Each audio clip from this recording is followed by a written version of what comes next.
You swing around 90 miles an hour, and you keep reaching into your bag for the same golf ball you saw a tour pro hit on television.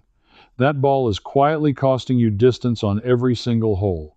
I spent months pulling apart old patents, lab reports, and forgotten equipment guides, and I found something that stopped me cold.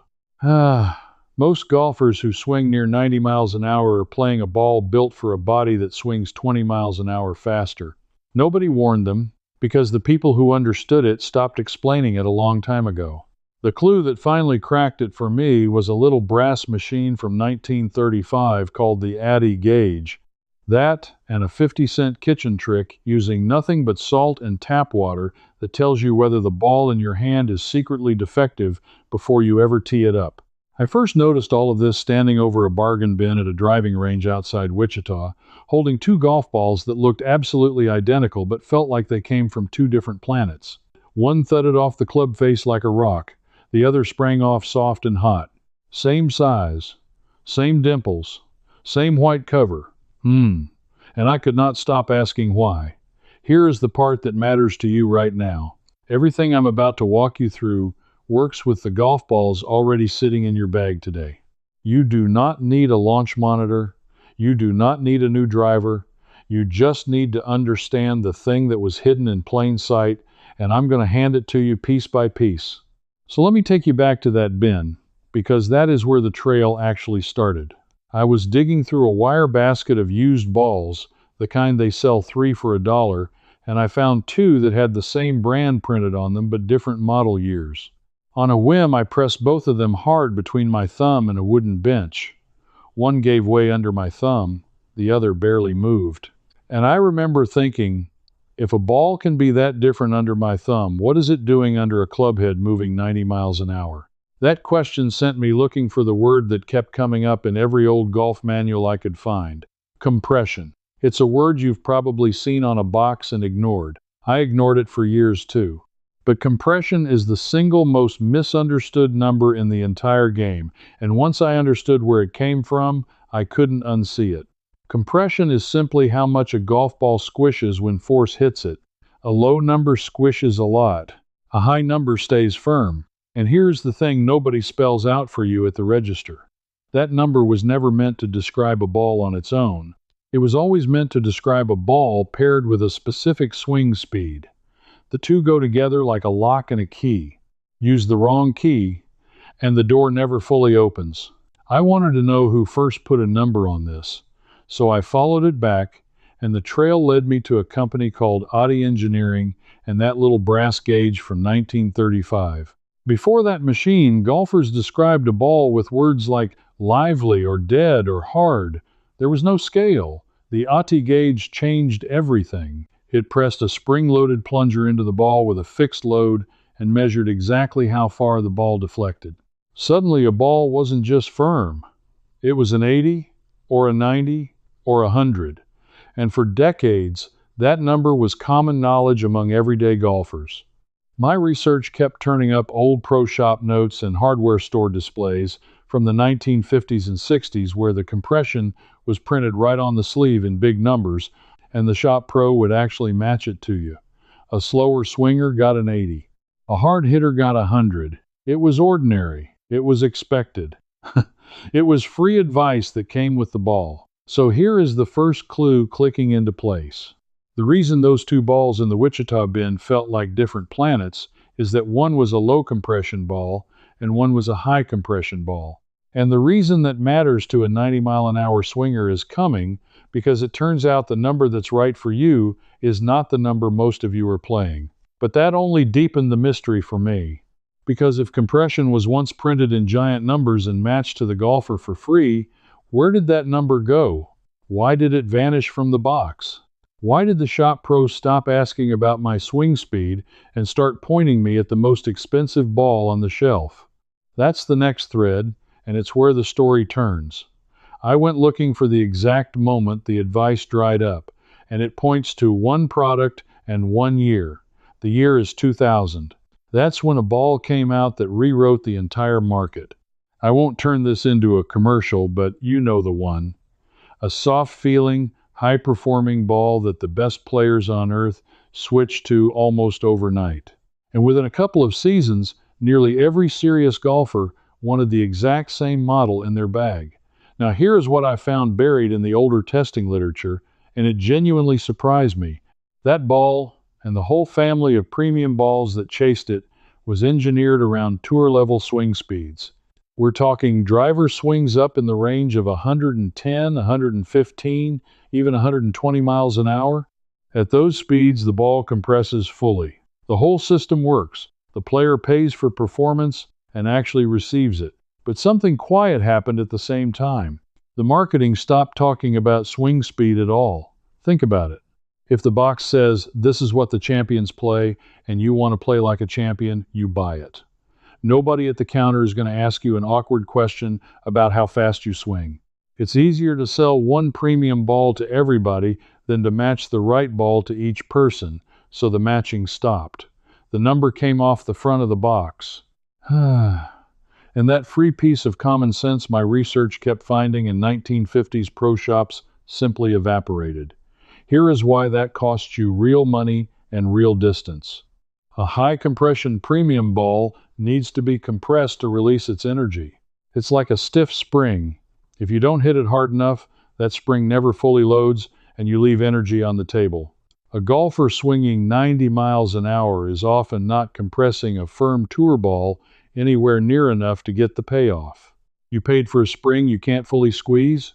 I found robot testing done by independent golf labs in the last several years that put hard numbers on this. When they tested moderate swing speeds against firmer and softer balls, the slower swings consistently got as much distance and often better feel and control from a lower compression ball, not a worse ball. A ball matched to the speed. The firm premium ball didn't reward the 90-mile-an-hour player, it quietly penalized him. Let me make that concrete. A premium tour ball can run you around $50 a dozen. A well-made lower compression ball built for moderate swing speeds might cost you $25 or $30 a dozen, and for your swing it can actually perform better. So you're paying nearly double for a ball that's fighting your swing instead of helping it. Multiply that across a full season of golf, across the balls you lose in the water and the woods, and you're looking at real money spent to hit the ball shorter. What should a person who swings around 90 actually be teeing up? Because a clue only matters if it changes what you do on Saturday morning. So let me give you the working numbers I pieced together, and then I'll show you how to test them without spending a dime. Compression ratings generally run from about 30 on the very softest and up to around 100 or more on the firmest. For a very long time, the rough guide that old pros used went like this. If your driver swing speed is below about 85 miles an hour, you want a low compression ball somewhere in the range of the 50s to the 70s. If you swing between about 85 and roughly 105, you're in the mid-compression range. Call it the 70s to the high 80s. And only if you're swinging above about 105 do you truly benefit from the firm 90-plus compression tour balls. Look at where 90 miles an hour falls. It sits right in that middle band. It does not sit up in tour ball territory, not even close. And yet the 90-mile-an-hour golfer is the exact person who has been sold the firmest ball on the shelf for 25 years straight. That's the mismatch. That's the wrong key in the lock. Now, I know exactly what a lot of you are thinking, because I thought it too.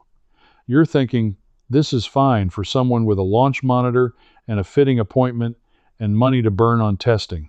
You're thinking your situation is different. You play once a week, you buy whatever's on sale, you don't know your swing speed, and you're not about to pay somebody to measure it? I hear you. And I want to stop right here and show you that this is built for exactly your situation with exactly what you already own. You do not need to know your swing speed in miles an hour. You can figure out roughly where you land using the club you already hit into a par 4.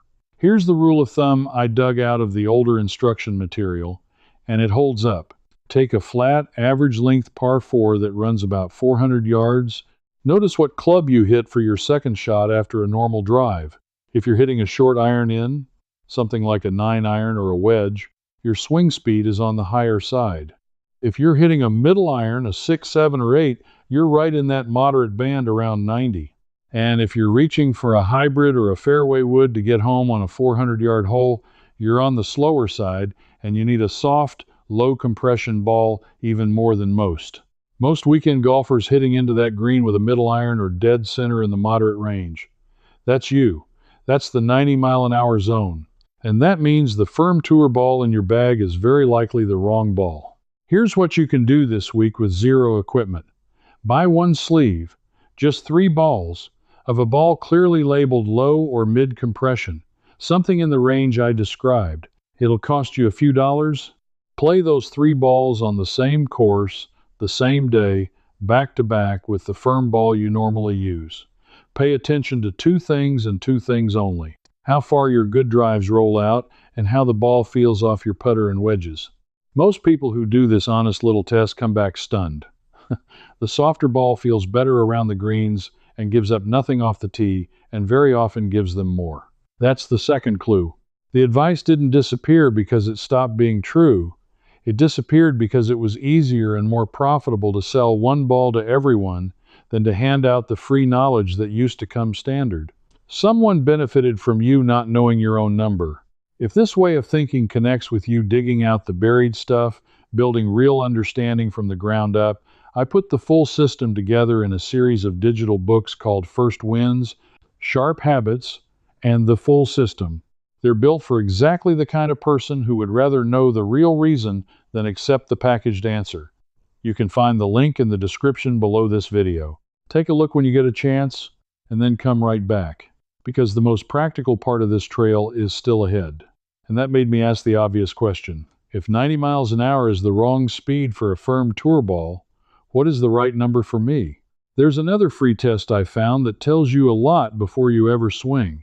Take the firm ball and a softer ball and press each one hard against the edge of a table or a countertop with your thumb. On a firm tour ball, your thumb will barely dent it. On a properly soft ball matched to a moderate swing, you'll feel it give. That give is the spring you actually have the speed to load. If you can't move it with your thumb, your 90-mile-an-hour swing isn't moving it enough either. So now the middle clue clicks. 90 miles an hour lives in the mid-compression band. You can prove where you land with the club you already hit and a countertop, and the fix costs you the price of one sleeve of balls. The free knowledge is coming back to you piece by piece. But there was still one thing gnawing at me, therefore I kept digging.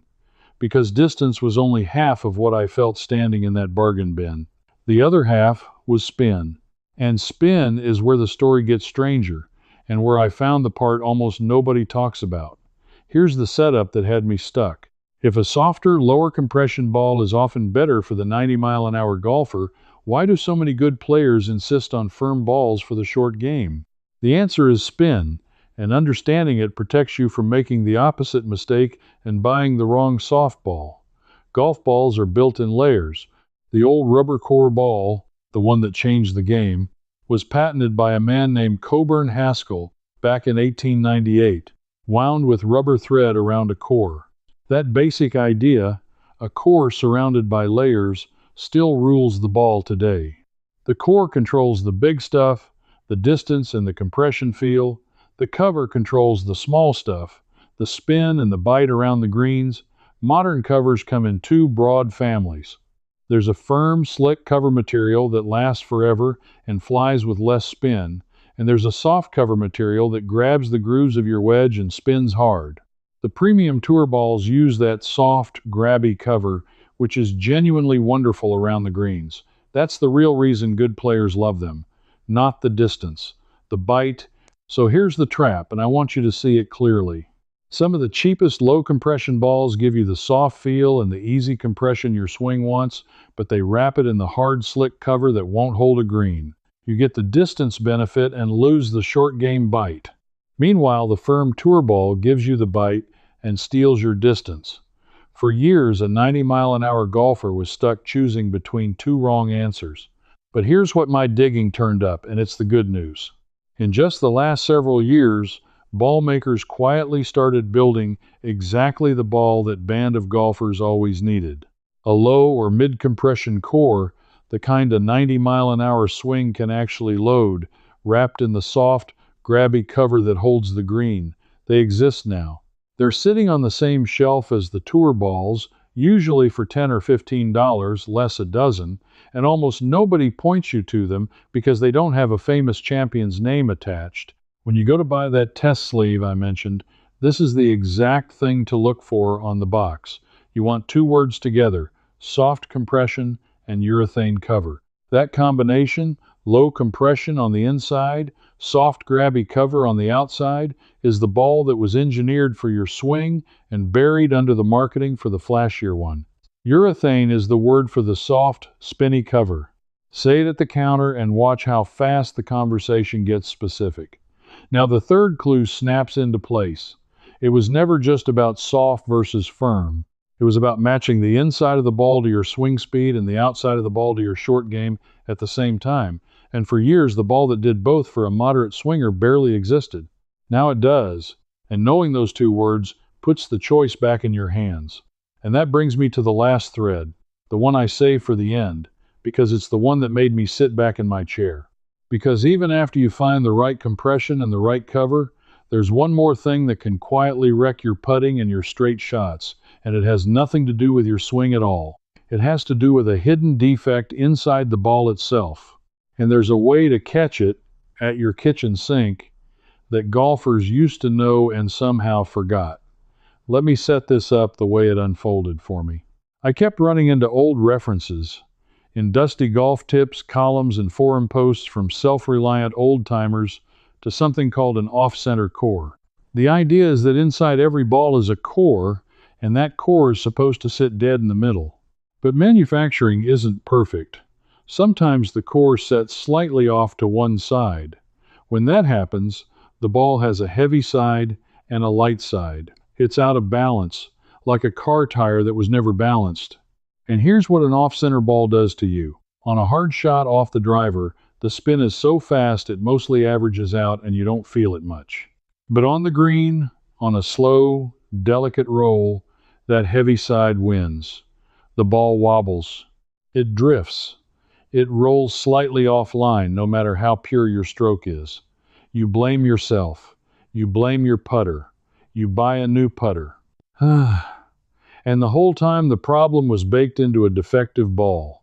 Now, tour players have their balls checked on expensive balancing machines, and they'll toss any ball that fails. That service costs money, and most of us will never touch one of those machines. So the question that grabbed me was simple. How did regular golfers, decades ago, before those machines were common, catch an off-center ball at home? I found the answer in old plain language sources, and it's beautiful because it costs almost nothing. It's the saltwater float test. And this is the finale I promised you, the buried trick that ties the whole thing together.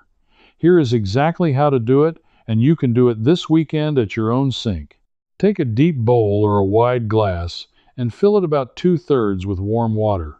Now start stirring in ordinary table salt, a big spoonful at a time. Epsom salt works too if you have it. Keep dissolving salt into the water and stir until a golf ball dropped in stops sinking and floats. Salt water is denser than plain water, dense enough to float a golf ball once you get enough salt in, and that's the whole secret. You're making the ball float so it can spin freely.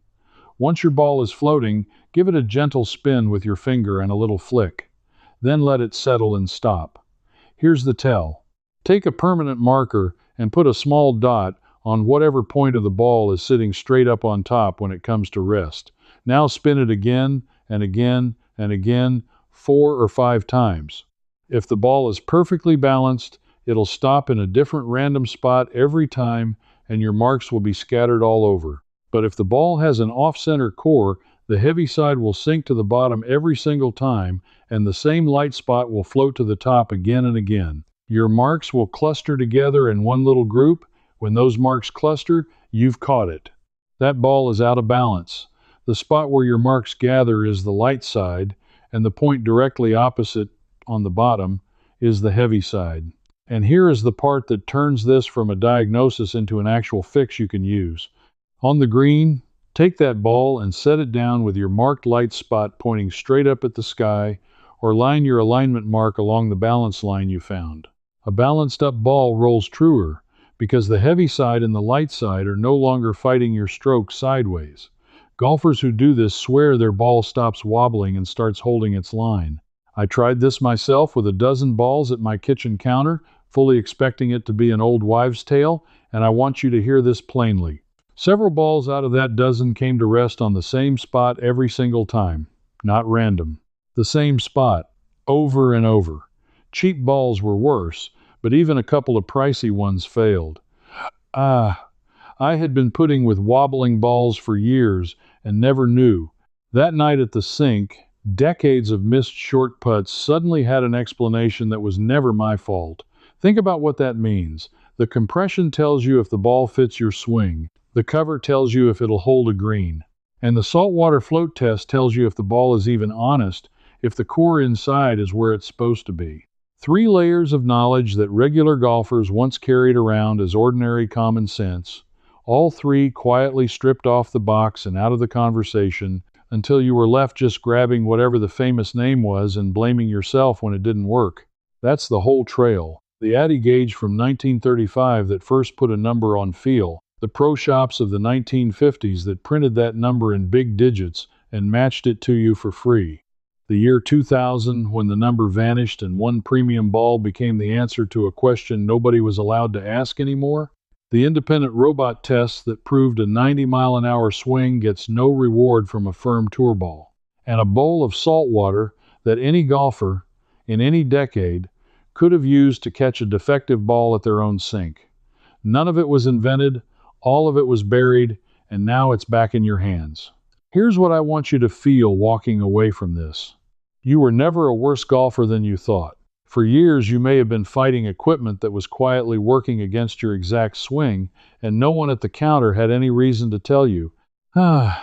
Getting that knowledge back is like getting a stroke or 2 back that were stolen from you one sleeve at a time. If you're the kind of person who has always suspected that the simple, useful stuff gets buried on purpose so you'll keep paying for the shiny version, then you already understand what this channel is about. We dig up the common sense that got erased, and we hand it back one forgotten method at a time. So here's my question for you, and I really want you to answer it. Go do the saltwater float test this weekend with the balls already in your bag, and come back and tell me in the comments, how many of your balls kept landing on the same spot? How many were secretly off balance? Drop the number in the comments below, because I promise you the people reading them will not believe how common it is, and your one comment might save someone a whole new putter they never needed. And if you want to keep pulling these threads with me, subscribe and stand with the folks who are taking this knowledge back instead of paying to be kept in the dark, because the next trail I'm following is even better. I found out why the old-timers soaked their new wedges in a certain kitchen liquid overnight, and why it made the grooves bite harder for a fraction of the cost of a new club. That's the next thing I'm going to hand you. I'll see you there. I spent months on this, and honestly, we barely scratched the surface. Inside the old ways circle, I take you the rest of the way. And you can ask me your own question. A real person, me, answers you myself. No robots. You're not doing this alone. Folks like you are already in there with me. Just point your phone's camera at the code on the screen, and you can cancel anytime, no risk at all.